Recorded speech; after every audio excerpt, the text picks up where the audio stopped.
আমরা ২ ভাই-বোন রাতে প্ল্যান করি যে আমরা রমনা পার্কে যাব আর কিছু ছবি তুলব।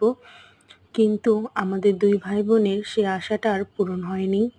কেন হয়নি আপনাদের বলবো। আসসালামু আলাইকুম। আশা করি সবাই ভালো আছেন। ওইখানে অনেক পুলিশ ছিল আর অনেক পাহারা গার্ড ছিল। তারা বলেছে এই গেট দিয়ে ঢোকা যাবে না। তো আমাদের তার জন্যই যাওয়া হয়নি। অন্য একটা গেট দিয়ে যেতে বলেছে, ওই গেট দিয়ে গেলে আমাদের অনেক দেরি হবে, তাই আর যাইনি। তারপর আমরা চলে আসলাম নার্সারি গাছ। আন্টির সাথে অনেকক্ষণ কথা বললাম। আন্টি থেকে আমি অনেক গাছ নিই। তারপর দেখা হয়ে গেল আমার বান্ধবীর সাথে। ও অনেকগুলো গাছ নিতে এসেছে। আর এখানে অনেক কম দামে গাছ পাওয়া যায়। কিছুদিন আগে আমি এখান থেকে কিছু গাছ নিয়ে গিয়েছিলাম, কিন্তু সেই গাছগুলো আমার ভাই নষ্ট করে ফেলেছে। তাই আমি আবার দেখতে এসেছি গাছ। ফুলের গাছগুলো আমার অনেক পছন্দ, তাই আমি ফুল গাছ দেখছিলাম।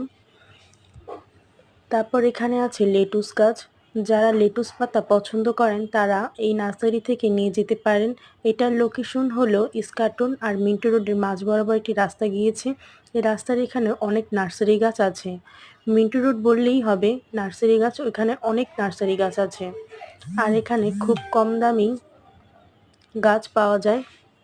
যারা বাসা সাজাতে চান ফুল গাছ, তারা এখান থেকে নিয়ে যেতে পারবেন। আরও বিভিন্ন ধরনের গাছ আছে, সবজির গাছ, ফলের গাছ, ফুলের গাছ। যারা যেই গাছগুলো পছন্দ করেন তারা কম দাম থেকে এখানে নিয়ে যেতে পারবেন।